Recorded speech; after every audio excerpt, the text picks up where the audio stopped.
You are looking live at the Artemis II Space Launch System rocket and Orion spacecraft in the Vehicle Assembly Building. Today, we are joined by agency leadership to discuss the Artemis II mission and the next steps for the entire Artemis campaign. Good morning and welcome to NASA's Kennedy Space Center. I'm George Alderman, NASA's Deputy Press Secretary, and I'll be moderating today's news conference. I'm joined by NASA Administrator Jared Isaacman, Associate Administrator Amit Shathria, and Moon to Mars Program Manager Lori Glaze. Today, we'll be taking questions both in person and through our phone bridge. So media interested in asking a question, please press star 1 to enter the queue. And now we'll begin with opening remarks from Administrator Isaacman. Thank you very much, George. Good morning, everyone. Appreciate everyone coming out. We're seeing each other a lot lately. Lots of updates. Expect more of it. First, I just want to give a lot of credit to the NASA workforce and our partners that have been working really tirelessly through the Artemis campaign. It's really especially impressive work, and I know they're all feeling it after we had what was a near flawless Wet Dress 2 performance. That Artemis II is now back in the Vehicle Assembly Building, which is imperfect. So. We want to give you two sets of updates. Lori is going to speak with you about what we're learning about Artemis II now that it is back in the VAB and what our path is back out to the pad and to launch this historic mission. But before that, I'd like to talk a little bit about the overall Artemis program, how we're going to achieve the President's objective to return American astronauts to the moon, to build an enduring presence, and ideally not wind up in some of the situations that we've seen recently. So let's talk about the situation. Artemis I launched more than 3 years ago. We had helium leaks with Artemis I. I'm sorry, we had hydrogen leaks with Artemis I. We had helium flow issues with Artemis I. Artemis II went out to the pad. Wet Dress 1, we had hydrogen leaks. And then after a second Wet Dress 2, where we made a lot of great progress, we wound up with helium flow issues. A lot of similarities between the two. And why is that essentially the case? Look, 3+ year launch cadence. I mean, Artemis 3 right now, as it's currently designed, won't fly for approximately another 3 years. So launching a rocket as important and as complex as SLS every 3 years is not a path to success. A component of that is when you are launching every 3 years, your skills atrophy. You lose muscle memory. We've got a lot of really talented folks that have been working hard on the Artemis II campaign, and you know, whether they're going to want to stick around for 3 more years after this mission is complete is a question mark. This is just not the right pathway forward. And I'd say also, when you are experiencing some of the same issues between launches, you're probably got to take a close look at your process for remediation. Are you truly getting the technical root cause, or are you getting close to it? So we've got issues with low flight rate. And I would say a great way to exacerbate that problem further is to start making changes to vehicle configuration. SLS is a very impressive vehicle. We don't want to turn every one of them into a work of art. And then I would also say that having very big objectives, a wide objective gap between missions is also not a pathway to success. So we didn't go right to Apollo 11, right? We had a whole Mercury program, Gemini, Apollo, lots of Apollo missions before we ultimately landed. Right now, our program is essentially set up with an Apollo 8 and then going right to the moon. And that is again, not a pathway to success. So what is the right way forward here? So first, today we're announcing a standardization of the SLS fleet to what we'll call essentially a near Block 1 configuration. So the idea is we want to reduce complexity to the greatest extent possible. We want to accelerate manufacturing, pull in the hardware, and increase launch rate, which obviously has a direct safety consideration to it as well. You get into a good rhythm, launching great frequency, you get that muscle memory. In order to do that, we need to rebuild and strengthen the workforce here at NASA. Now, this is directly in line with a workforce directive that I released several weeks ago. We have to rebuild core competencies. The ability to turn around our launch pads and launch with frequency greater than every 3 years is imperative. Now, some people ask me questions on that already as we've talked about this, and it's like, how are we going to do that? How we can go from 3 years to something significantly less, to what I think should actually be inside of 1 year? And I'll point you to our history We have a nice infographic that's coming out from Mercury, Gemini, Apollo through the shuttle program. I don't think it would surprise many of the folks in the room that our average launch cadence was closer to 3 months throughout all those programs, not 3 years. In fact, if you want a history tidbit, you look at the time when Apollo 7 splashed down to when Apollo 8 launched, you're approximately 2 months apart. We need to start getting back to basics and moving in this direction. So rebuilding the civil servant workforce and restoring core capabilities. Again, that will directly contribute to NASA's launch cadence, where we're going to endeavor to get our launches inside of a year, specifically down to potentially 10 months. And then we are going to add missions. In fact, we are essentially going to pull in Artemis II to launch in 2027 with a revised mission profile. So instead of going directly to a lunar landing, we will endeavor to rendezvous in low Earth orbit with one or both of our lunar landers, test out integrated operations between Orion and the landers, ECLSS systems, even to the extent possible, if we can get up development components of our XEVA suits to test out vehicle interfaces, even just getting an astronaut in a suit in microgravity, we can learn a lot with the idea that we should be learning. And take this information back to inform hardware development, whether it's in the landers or in the suits before Artemis IV, where we will attempt to land on the moon. We are also, as a component of the strategy, endeavoring to preserve up to 2 landing attempts in 2028. So if we get it inside of the 10-month turnaround time that we would like to see, Artemis II will launch on its historic mission in the weeks ahead. Artemis III will have its opportunity, if we can, by mid-2027, which sets us up for an early 28 and a late 28 opportunity. So that is the approach that we are taking at a very high level. I will tell you, we're not surprising our industry or our stakeholders at this press conference right now. We've been having these discussions for a long time. In fact, I give a lot of credit to NASA and its team. No one at NASA forgot their history books. They knew how to do this. They've had plans like this for a long time.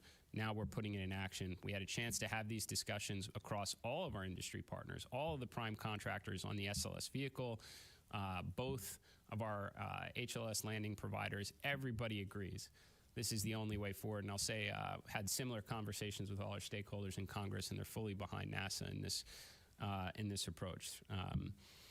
They know this is how NASA changed the world, and this is how NASA is going to do it again. With that, I'll hand it over to Ahmed. Thank you, sir.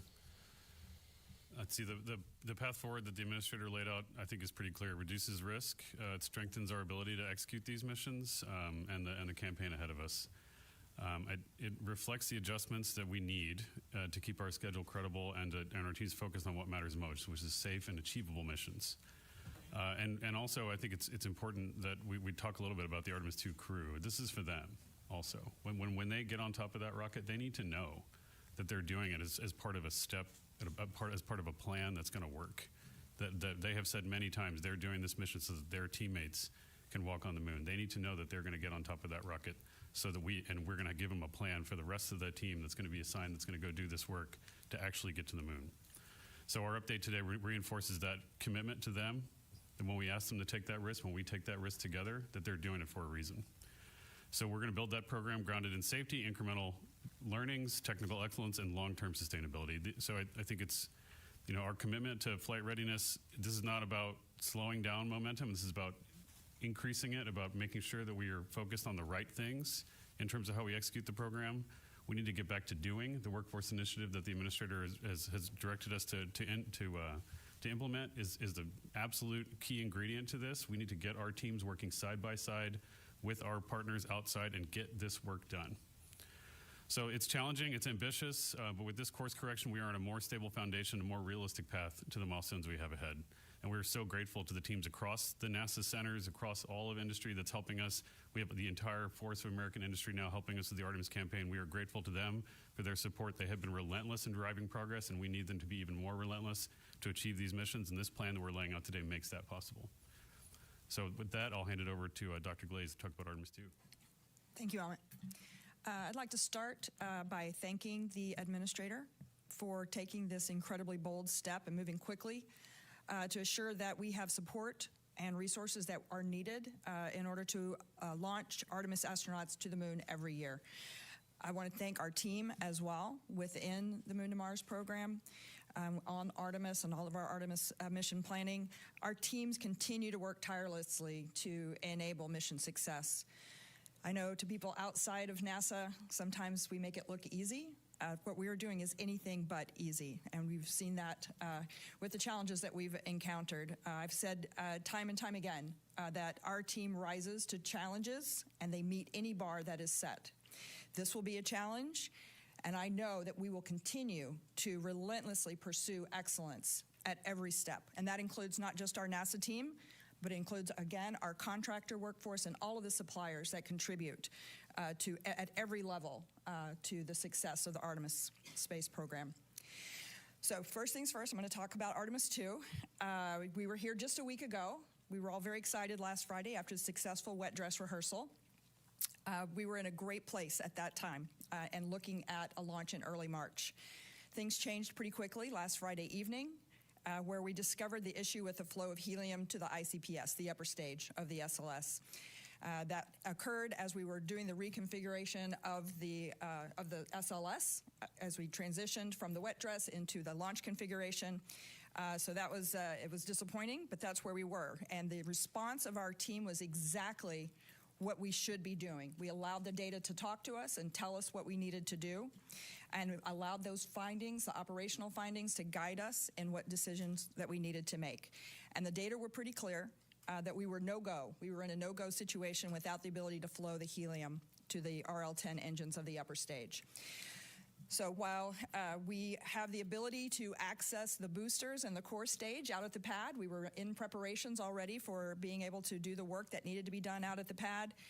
We do not have the ability to access the interior of the upper stage at the pad. So that's what's the requirement to roll back to the vehicle assembly building. Our team has been working very quickly to transition from preparations for launch to preparations for rollback, and they did that extremely quickly. We were able to roll back within a couple of days. At the same time, the team has worked to streamline a plan for the work inside the VAB to give us the very best possible chance at a launch in the early April launch period. We got back to the VAB about 8 p.m. Wednesday night. The platforms within the VAB have already been extended. You can see them there in the live graphic.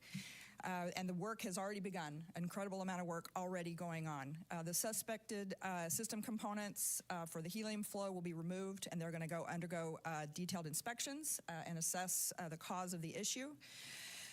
We hope to get down to the root cause of that and make changes not just to the hardware, but to our operational procedures so that we don't encounter the same issue again when we roll back out to the pad. In addition to determining the cause of the helium flow issue, the teams are also going to do a number of other things while we're in the VAB. We will replace the batteries in the flight termination system and conduct another end-to-end test to meet the Eastern Range safety requirements. We'll give the closeout crew another shot, another chance at closing out the Orion capsule, get them a little bit more practice in closing out the Orion crew module. And then also the seal on the tail service mast umbilical that supplies the liquid oxygen to the rocket before liftoff, that is also going to be replaced to ensure a tight configuration. As you recall, of course, the twin seal that supplies, that goes to the liquid hydrogen was replaced out at the pad. So we've already replaced that one, so now we're going to replace the oxygen seal as well. And at the same time, we're also going to be reviewing the items that are already stowed in the Orion crew module. There's some of those time out, and we need to replace them, so we'll be doing a little bit of that as well. We will continue to provide updates, regular updates of how we're progressing within the VAB and our plans once they solidify on when we roll back out. We will definitely let everybody know. And just again, to return to Administrator Isaacman's statements, beyond Artemis II, I know that our team is up for this challenge. We are ready, and we are ready to get started on that. Thank you. Thank you. We'll now take your questions. Please ask one question at a time so that we can get to as many of you as possible. We'll circle back if we have time. We'll start with a question here in the room, but if you're joining us via the phone bridge, please press *1 to enter the queue. I'll take our first question. Will. Hi, thanks. Will Robinson-Smith with Spaceflight Now. Thank you all for taking the time this morning.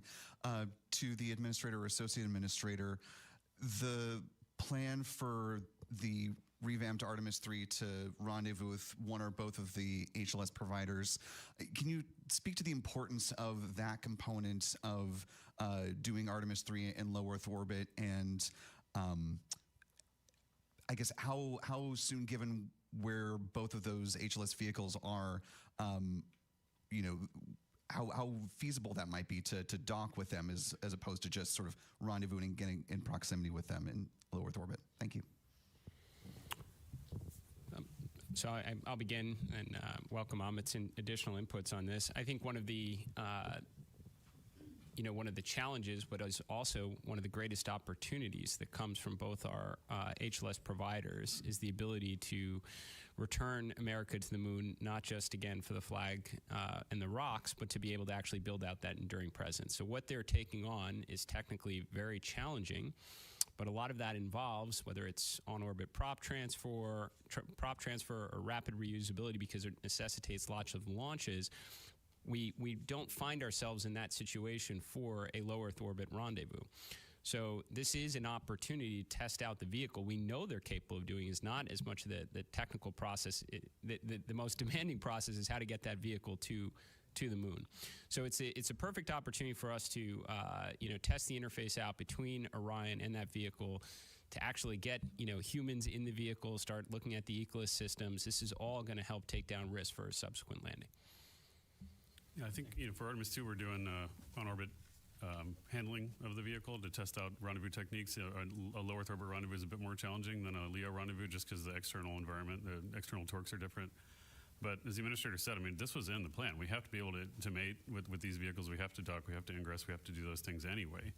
But the point of the sequence is to really recognize the production risk in the Enterprise and the development risk. The production risk is the flight rate on the Earth Ascent Systems, SLS Orion. The development risk is prop transfer. So the way to burn a common target there, if you will, is to conduct a mission that accepts those risks as real, but still make as much progress as we can, to challenge both the production side and the development side at the same time. Take our next question. Yes. Thanks. Irene Klotz with Aviation Week. For anyone who wants to take this, does the revised Artemis III architecture require, or would you like for any of the HLSs to demonstrate the on-orbit refueling component, or does that fall off for Artemis IV? And for Artemis IV, if you're looking to fly in early-ish 2028 and you need a new upper stage, presumably it's still LOX and LH. What's available on that short notice? Yeah, I think, first, we're not going to get into any specific manufacturer's name or the associated contracting process. Beyond that, as I mentioned, we've been discussing with industry this strategy for several weeks right now. Everyone acknowledges it's the right path forward. So we obviously have confidence in our ability to source and integrate, a more standardized second stage to fulfill missions beyond Artemis III. In terms of our HLS providers, they've both, I think, very publicly submitted proposals for their acceleration strategy that does take down some of the technical risk associated with the proposal. And we've said publicly that we support both in this regard. I don't think that what you're referring to, like on-orbit prop transfer, is necessarily going to be required for the demonstration that we are imagining for Artemis III. But we haven't fully, we are very early in mission design here. We all have arrived at the point that this is really the only pathway in order to achieve success with a lunar landing within the timeframes that we are targeting. But I think part of the reason to do this in low Earth orbit is it does not necessarily require what both HLS providers will eventually necessitate, which is either lots of launches or on-orbit prop transfer to get their vehicles to the moon. Take our next question. Over here. Thank you. Ken Kramer, Space Up Close. I think this is fantastic what you've proposed here. It's exactly what's needed. So can you talk about these landers a little bit? They're going to, I guess, have to be vastly simplified from what was proposed with those prop transfers in order to accomplish this so quickly. I know they're working on updates. Can you let us know at all? And where does the gateway fit in all this? Thanks. To be clear, both HLS providers have offered solutions to accelerate their plans without compromising on the grander objective, which is we need to build out an enduring presence so when we return to the moon, we have the capability to stay. So while their proposals, again, do take down some of the technical risks that would have existed before, we are not forgoing the capabilities that I think are absolutely necessary for America's future in space. So to be clear on that point specifically.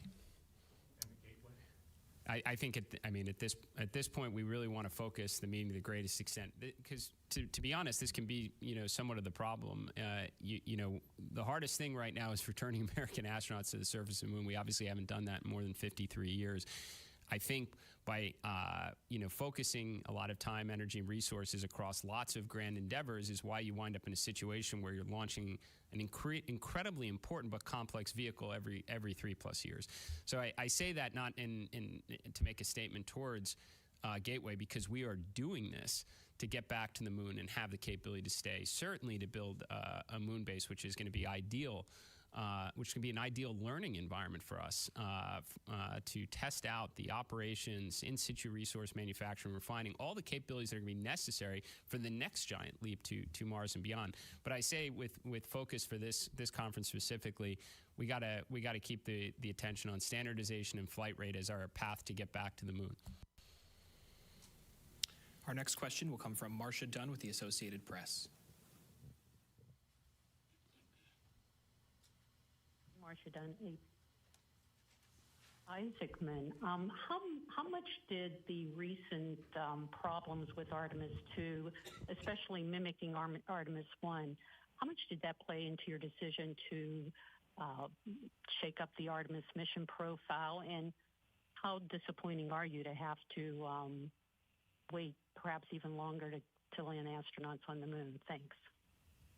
Well, first, I'm not disappointed at all. I'm excited because I think we have a path here to actually get the job done within the timeframes that we have targeted right now. I also, I guess, want to point out this is something that NASA has known. As I mentioned before, no one here at NASA forgot their history books. The plans to do this the right way have existed for a long time. We are in a fortunate position right now where you have a presidential national space policy, which aligns whole of government on what's necessary. You have congressional support through appropriation, and you have President Trump's One Big Beautiful Bill, the Working Family Tax Cut Act, that gave us the plus up in resources within our exploration budget to undertake this endeavor right now. So I would tell you that we would have been delivering this exact same message to you today had this been FRR. That was the plan. But I think we have to put even more urgency around it because this is not the FRR that we initially intended. The American public deserves the update on Artemis II and the historic mission that's ahead. But you also have to know how we're going to achieve the vision that presidents have called for more than 35 years. Our next question will come from Josh Dinner with Space.com. Hi, thanks so much for doing this, Josh Dinner, Space.com. For Administrator Isaacman, you're standardizing SLS, pushing toward a 10-month launch cadence and revising Artemis III to an on-orbit rendezvous next year with up to 2 2028 landings, which all sound kind of fairly accelerated for a deceleration of the program. What specific risk are you buying down with that LEO rendezvous? And are you anticipating demonstrations with multiple HLS vehicles on that mission? And how are you ensuring that schedule itself doesn't erode margins the Safety Advisory Panel has already warned are thin for Artemis III? Yeah, so actually I think what we're doing is directly in line with what ASAP asked us to do. I mean, look, just zooming out here, I think it should be incredibly obvious. You don't go from one uncrewed launch of Orion and SLS, wait 3 years, go around the moon, wait 3 years, and land on it. That's what our ASAP committee took issue with. That's what we've acknowledged inside the leadership of NASA. NASA's been working on these plans knowing this is not the right approach. There has to be a better way in line with our history on it. Again, we did not just jump right to Apollo 11. We did it through Mercury, Gemini, and lots of Apollo missions with a launch cadence every 3 months. we shouldn't be comfortable with the current cadence. We should be getting back to basics and doing what we know works. So how are we going to buy down risk on it? I would certainly much rather have the astronauts testing out the ECLSS systems, the integrated systems of the lander and Orion in low Earth orbit than on the moon. Like them to get in the suits for the first time, even inside the vehicles. Doesn't necessarily have to be an EVA before they actually walk on the moon in them. So everything about this mission, and even though it's beyond conceptual, we've obviously coordinated with our partners on this, but the full mission design and objectives will be revealed shortly. I'll just say it's certainly in the direction of buying down risk before we put our astronauts on the surface. And our next question will come from Richard Chabot with the Orlando Sentinel. Hi, thanks. Calling for the car, so hope you can hear me well. About the increase in workforce, the civilian workforce, what does that mean for like personnel at Exploration Ground Systems, or specifically Kennedy Space Center, or the agency overall? And is there a concern about the flow of hardware from Orion or SLS? Potentially, are you going to have an Orion capsule for potential Artemis 5 in 2028 at this pace? Thank you. Yeah, so I'll kind of work backwards from there. As I mentioned before, we're not here today to surprise industry and our stakeholders. We've been having these conversations for weeks now. I've spoken to the leadership at every one of the prime contractors that contribute into the SLS program. Everyone's behind us, and they've all said the exact same thing. This is the only way to get the job done. So there's a lot of work we have to do here at NASA to prepare. Part of that goes to the second component of your question, which is we got to rebuild our core competencies. Now, does this mean the overall workforce count increases at KSC? I don't know the answer to that specifically. I would say that there's a lot of contractors which do fantastic work that should be civil servants. That's kind of the heart of the workforce directive right now. 75% of our workforce right now is contractors. I think a lot of them should be civil servants. I think we should have those capabilities in-house. We should have the ability to make changes and adjustments as we see fit, because we are NASA. We did all this the first time. We know an awful lot. And this is going to be our kind of pathway back to the moon. So lots of collaboration with industry. They understand what the ask is. They know we're going to need to pull in hardware. That's why we're standardizing the configuration. You're not going to be able to do that if every rocket is a work of art. You're going to inevitably learn the same lessons and over again. So standardize, increase production, pull everything in, which allows you then to increase your launch rate. And yes, we need to rebuild a lot of our workforce here too. Bring them in as civil servants and get back that muscle memory to turn the pad in less than a year, because we've done it before and we can do it again. And our next question will come from Eben Brown with Fox News. Hi, good morning. Thanks for doing this. I think this question is probably best for the administrator. When President Trump first announced the Artemis project back in 2017, he wanted to see a lunar landing by 2024. That was obviously not missed. This, despite perhaps being an integration of better practices, does once again push that goal a little further into the future. The president hasn't said much about this really at all, I don't think, but what's the overall attitude coming out of the administration here? I mean, are they happy with this, not happy with this, or how does the agency itself react to that pressure that may or may not be there coming from the administration to keep this on track as much as possible and make sure that there aren't unnecessary slips in timelines? So to be clear, President Trump loves space. President Trump created the Artemis program. We obviously resumed operational flight for our astronauts to and from space during the president's first term. He created the Space Force. He signed a national space policy on my first day on the job in the Oval Office that not only recommitted American astronauts to the moon, but to build out a lunar base, and not only that, to start making investments in the next giant leap capabilities like nuclear power and propulsion, so we can eventually have American astronauts put the stars and stripes on Mars. I've spoken with him numerous times leading up to my second nomination for this position about our strategy, the importance of the lunar base. He checks in with great frequency. The Artemis II astronauts were at the State of the Union. I was as well. This is a priority for the administration. I think that, there are certainly questions of why we didn't make some of these decisions like we are today in terms of standardization and increasing flight rate in the years past. I think President Trump wants to correct that now, and he's given us all the ingredients to do it. A national space policy, congressional funding, and the plus up from the One Big Beautiful Bill is what enables us to undertake this course right now of standardization and acceleration for an achievable path to get American astronauts back on the moon before the end of his term. I know he's fully supportive. We'll take the next question now. In the back in the beige, please.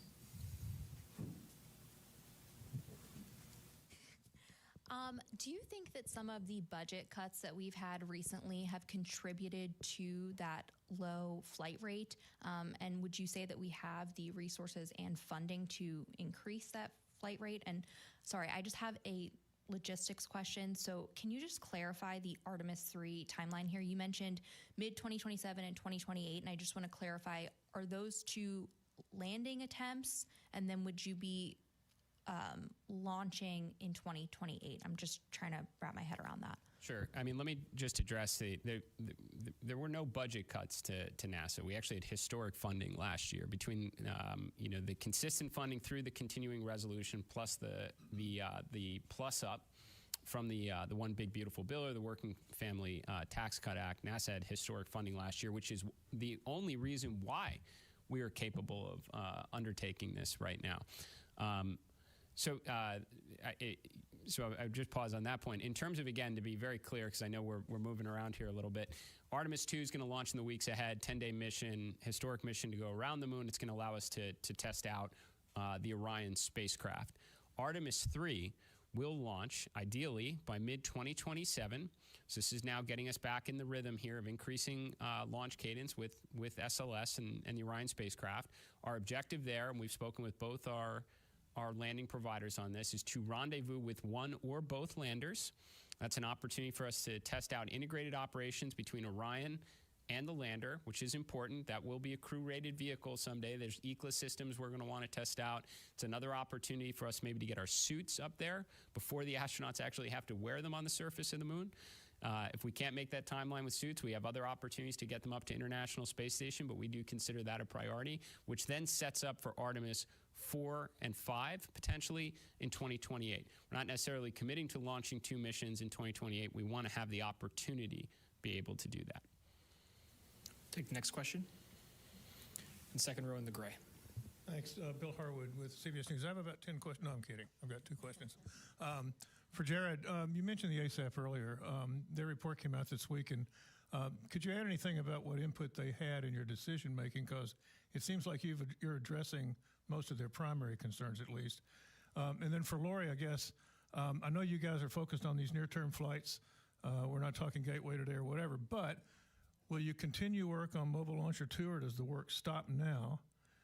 And what about the Lunar Terrain Vehicle, which originally was part of, I guess, Artemis 5? I mean, is it the same philosophy that's covering that? We're going to stop worrying about that stuff right now and focus on the near term. Yeah. Sorry. So with respect to the ASAP committee, I would say that it is interesting that a lot of the things that we are addressing directly go to the points they raised in their reports. I can't say we actually collaborate on it because I generally think these were all pretty, obvious observations. So yes, ASAP was rightful to call out some of the, some of our shortcomings, and we should be addressing them. It just happened to be in parallel. So in any of my recent conversations with the committee, I said, look, we are completely aligned. I agree with every one of the points that you raised, and we have to address it. It just so happened to be, even our Starliner report came out in advance of theirs. They didn't know that was happening. It was just the right thing to do, just as our revised architecture and approach to achieving a lunar landing is the right thing to do. And I'll just say, I know you addressed it to Lori, but maybe make it easier on her a little bit in some of these questions about specific procurement strategies. We are building a moon base. You're going to build a moon base, you're going to need rovers. You're going to need lots of rovers on the surface. You're going to need comms. You're going to need navigation. You're going to need power. This is not lost on us. This is a high priority. This is what's so important in the national space policy is don't just go back to stay, right? I would just say let's keep this conversation to a great extent focused on the hardest part, what we haven't been able to do in the last 53 years, which is getting a good launch cadence and sending American astronauts to and from the moon. But I can assure you, all those things you asked about, are going to be a component to the how we stay conversation. Our next question will come from Philip Sloss. Thanks. The question is, does this mean that NASA is canceling the exploration upper stage? And if you're going to fly Artemis 3 in 2027, when is a crew going to be named for that mission? Thanks. I feel like I'm taking all the airtime here. Yeah, we're not going to talk about contractual issues. I mean, I think you understand the intent of what we're discussing, which is making sure we head towards reliability and standardization of it. We're going to work with our partners and make sure we handle that in the right way. The second part was the crew. Yeah, again, same way. We're not here to do mission design, right? We're not here to talk about that. I think what's important is what we said at the end, right? The whole plan is we need to chunk it into achievable objectives. The whole plan we've attempted. It's been augmented by the vision in the space policy that was released. That whole plan needs to be discretized and chunked into the right way, so we're taking incremental risk in the right ways as we continue to fly, as we increase production. That increases reliability, it increases safety, and we're going to do all that together while we increase our training rates and everything else. So that's all part of the integrated plan. We're not going to do a whiteboard session on mission design here, but I can assure you that we've thought through the top-level objectives, how they devolve into lower-level objectives, and how we're going to put them into these missions. Our next question will come from Leonard David with Inside Outer Space. Yeah, hi. Thanks for pulling this all together, and it's very exciting. I think for the administrator, when you had your back-to-back confirmation hearings, there was a lot of pressure of trying to beat China to get back to the moon. To what extent does that play a role here? Are we accelerating our plans? What's your thinking about China today? Because they probably are going to go maybe in the same kind of time frame. Well, as I said during my hearing, I think competition is good. I think it's a great way to, motivate our workforce and our partners, again, to achieve the near impossible. This competition worked very well for us in the 1960s. Turned out, in hindsight, we had near endless schedule margin there. No humans have been back since Apollo 17. That is certainly not the case today. I'd say this is a very, very close from a timeline perspective. All that said, again, I think competition is good. We're here talking to you about what is a common sense approach to achieve the objective, whether we had a great rival in the running or not. If we're committed to going back to the moon, we have the resources to do it. We have a presidential mandate to get the job done. What is an achievable strategy, regardless of the competition? And I can tell you, launching every 3+ years is not the right approach. You asked about the crew for Artemis 3. Ahmed is totally correct. We got Artemis 2 ahead of ourselves right now. We still have to get through mission design. You assign a crew that gives you the best chance of success. But I'll tell you, you've all had an opportunity to really get to know our Artemis II astronauts over the last couple of years. It's actually not the desired approach. We'd like to announce a mission, tell you the objectives, here's the crew, and then fly it inside of a year, and then you start getting to know the next crew. It's kind of how it worked in the 1960s. We're going to try and get back to that now. And our next question will come from Eric Berger with Ars Technica. Hi, thanks very much for doing this. Someone earlier mentioned the speech of the original first Trump administration, and back in 2018, Vice President Mike Pence talked about going to the moon in 2024. At the time, he said something that really struck with me. It said, if our current contractors can't do this, we'll find new contractors. And I think this is kind of the most sweeping vision change since then. And obviously, the contractors, both traditional and commercial space, have had challenges since then. So I'm just wondering kind of what NASA can do to ensure its commercial partners can successfully deliver on these really aggressive timelines. Thanks.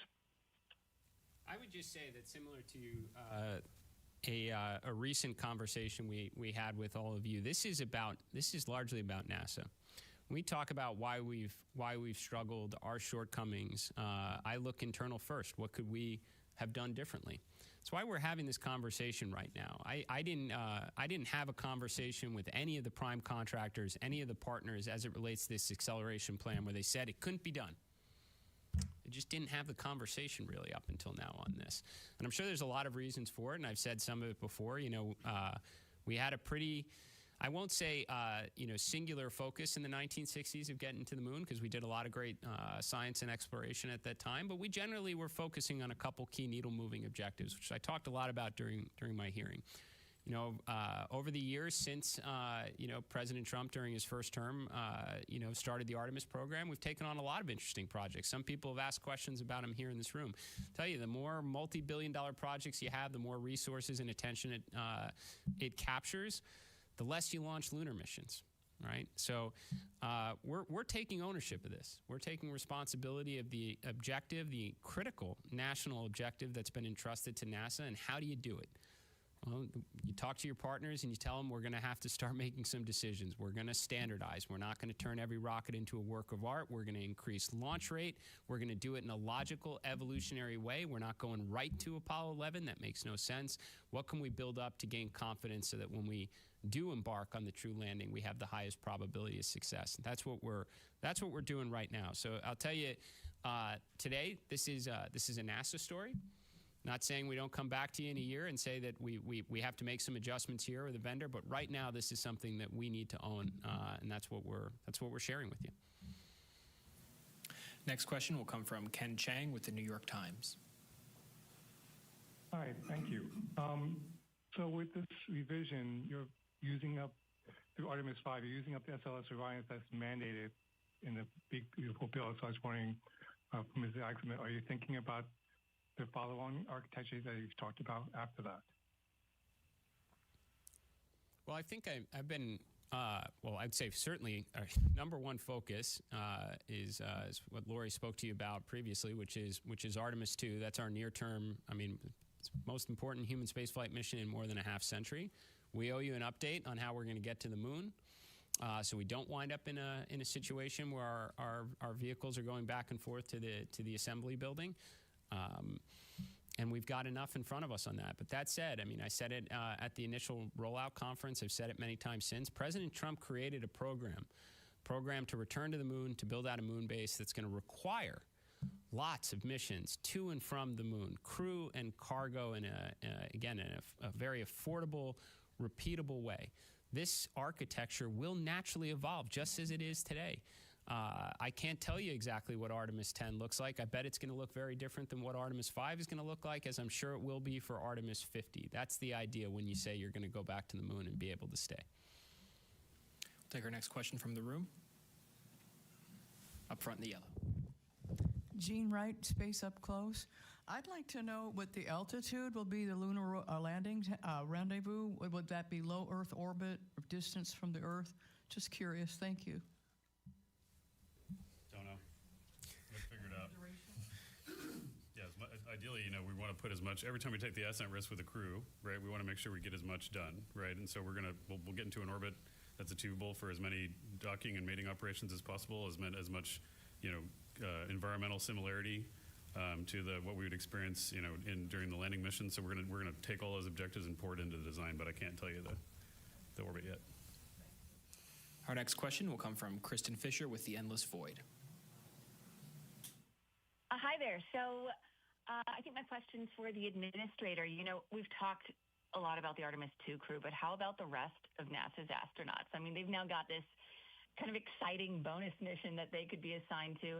How did you all inform them about these changes, and how soon after Artemis II returns do you all anticipate naming the Artemis III crew? Thanks. So I've shared this, this program change, this direction change for achieving the lunar landing with the Artemis II crew. I've also had a chance to speak with leadership from the astronaut office. I don't think anyone was surprised. Like I said, there's no one who comes to work at NASA that forgot their history book. They know how we got there before. I'd also say generally astronauts prefer to be in space as often as possible, so this is probably welcome news. I think everybody is pretty supportive in this direction. In terms of the Artemis 3 astronauts, like I said, we're not going to get ahead of ourselves on this. Artemis 2 is coming up first. We're going to use this time to kind of go through mission design with our HLS providers. What do we think is achievable? What are the most pressing objectives? I think obviously high level, we know what will help buy down risk for the landing. And then you assign a crew that gives you the best chance of success based on those objectives. I hope you get to know them well, cheer them on, support them, and then meet the next crew shortly thereafter. Our next question will come from Joey Roulette with Reuters News. Hey, thanks. Question for Amit and Jared, whoever wants to answer. Just real quick, is the exploration upper stage canceled? And if so, do you expect to compete or sole source its replacement? And then kind of more broadly, this new test mission and a new SLS upper stage and doing on-orbit refueling and all that seems like a lot of work to do in the next 2 years before a moon landing. And so I think that begs a lot of questions, but mainly what is the acceleration plans from SpaceX and Blue Origin, and when will that be baked into this architecture? Thanks. Okay, so I'll go back to, we're not talking about contractual issues. We're not going to talk about that. We have the full support of our industry partners to make sure we standardize the configuration and do the right thing. So that's just we'll just leave it at that. How we're going to do this, in terms of the hardware we have available, I think it's also important to recognize, we didn't just decide to do this today without making sure we assess the inventory of the hardware that we have available and the program. We've been talking about this, as the boss said, in the program for a while, just to make sure, because we understand the risk profile. We have a unique confluence of support and vision and leadership that enables us to do it now, which is why we're doing it now. But to be clear, we rolled out a V3 Starship just yesterday. CSM-3 is in the factory already. It's about to be mated together. The heat shield's ready to go. We're going to mate both of them together. CSM-4 is also being populated with hardware. ESM-4 has been delivered from Bremen. The core stage, the top 4 fits, the core stage number 3 is at Michoud, ready to be shipped here in a couple months. But the engine section for Artemis 3 is already here. The barrels for the Artemis 4 core stage are being rolled. We have all the tools available there. ML2 is 90% complete. It can be configured however we need to. All of that hardware is flowing towards the Cape. We just need to get on with it. We have to get our workforce side by side with the teams out in the field, put this out there and start working on the hardware, start focusing on the right things, and do it. We can do it. We need the energy, we need the vision, and we need the plan to make sure we go do it, and that's what we're going to go work on. Next question will come from Jeff Faust with Space News. Good morning. Question for the administrator. Over the next few years, do you think these changes will result in sort of a net cost savings by standardizing SLS and not developing the Block 1B version, or additional costs by accelerating the pace of missions? And then maybe just a quick question for Lori on Artemis II. When do you need to roll back out to the pad to be able to support a launch in that early April launch window? Thank you. Yeah, so I'm not going to get into the P&L here. As you mentioned, there's obviously some puts and takes. If you standardize the vehicle, not every one of them again is a work of art. You're going to save costs. This is what all of our manufacturers have been asking for. It's why everyone got around this program so quickly. No one likes to do lots of one-offs. Same is applicable for how we want to approach our lunar landing. Like let's define some criteria and template this out. I'm sorry, this was back to the moon base. And then you can forecast lots of demand to industry so they can get good at what you need them to do. So everyone, I'd say, is pretty aligned on that. Now, at the same time, we're also asking people to work faster. We're talking about hiring and bringing in workforce. So there are areas where we expect savings as a result of this approach. There are areas we expect to spend more. We do believe that we have the resources available to achieve this. I guess leave it at that. Yeah, and as far as the rollout question, we are working diligently to make the changes that I mentioned at the beginning, the work that needs to be done within the VAB. We will need, at least, a week and a half or so-ish out at the pad to prepare for launch. I'll certainly provide an estimated rollout date when we have that available. Next question will come from Micah Maidenberg with the Wall Street Journal.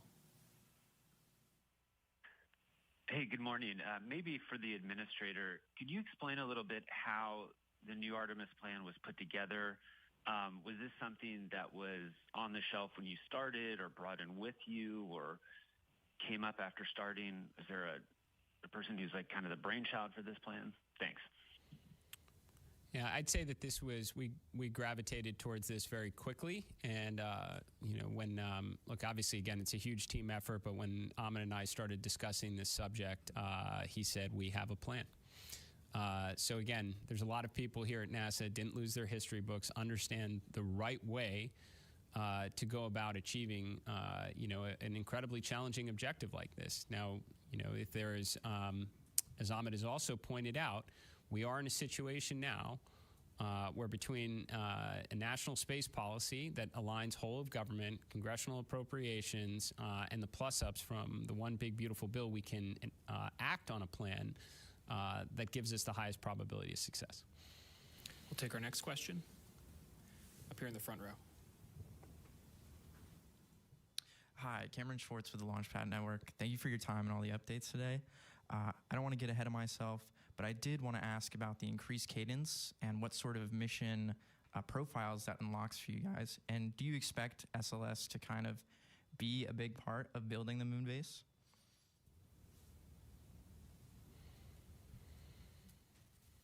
Yeah, so I think we like the boss said, we're going to use all the hardware we have to achieve these missions. We're going to put the objectives together as we've decided. It's pretty clear. We have to be able to demonstrate in-space activity, the launch cadence, reliable Earth ascent, reliable lunar descent, reliable lunar ascent, surface operations. All that has to be demonstrated, right? So we're going to put those objectives into the plan. We have scoped that out already because that was the kind of end state here. But what we're trying to do is, put them into manageable chunks so we can actually fly more quickly, because that pace, that cadence is what really will lead to reliability and safety, and that's what we need to do. Now, we have the hardware we have. We're going to work. We're going to do everything we can to utilize it to the maximum extent, and then, as we said, we have all of industry supporting this, and so whatever hardware we have going forward, we're going to take advantage of to provide that regular cadence. Next question will come from Marcia Smith with Space Policy Online. Thanks so much.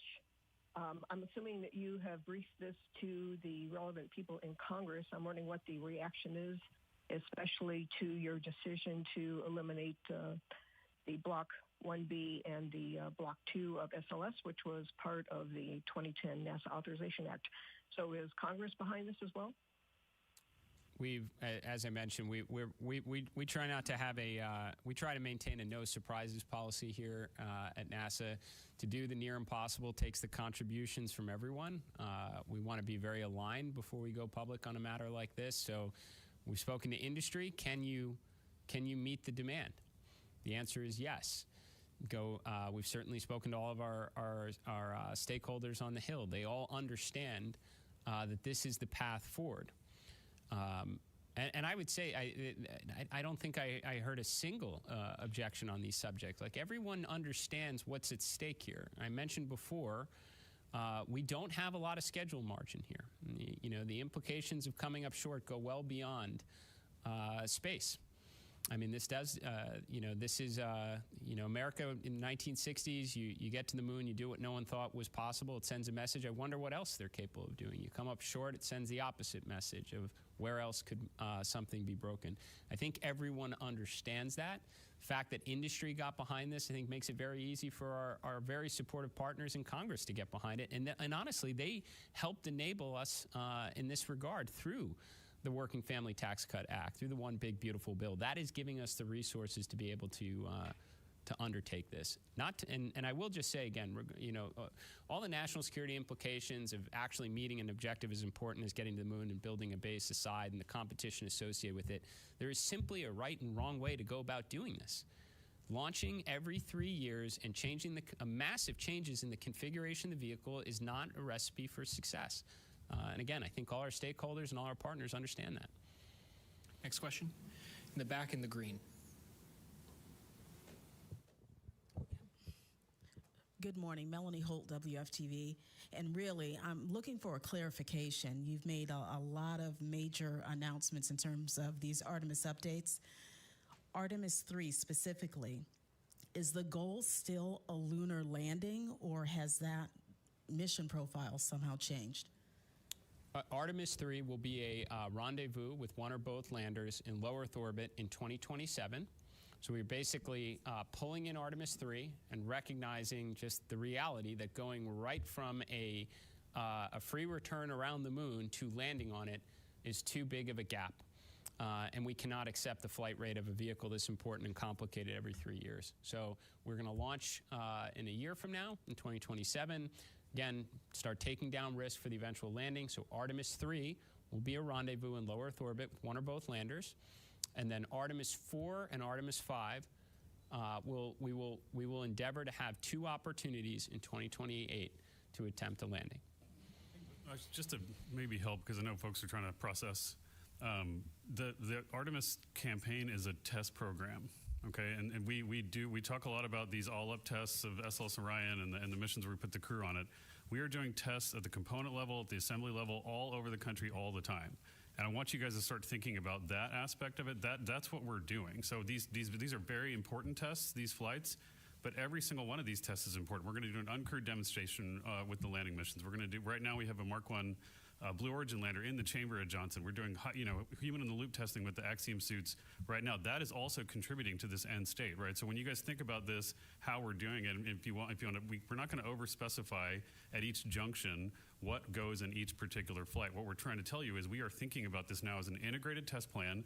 Those test objectives have to be achieved as incrementally and as successfully as possible at every step. Build on that learning at each subsequent step to eventually lead to the ultimate objectives, which are set out in the policy and the direction we've been given.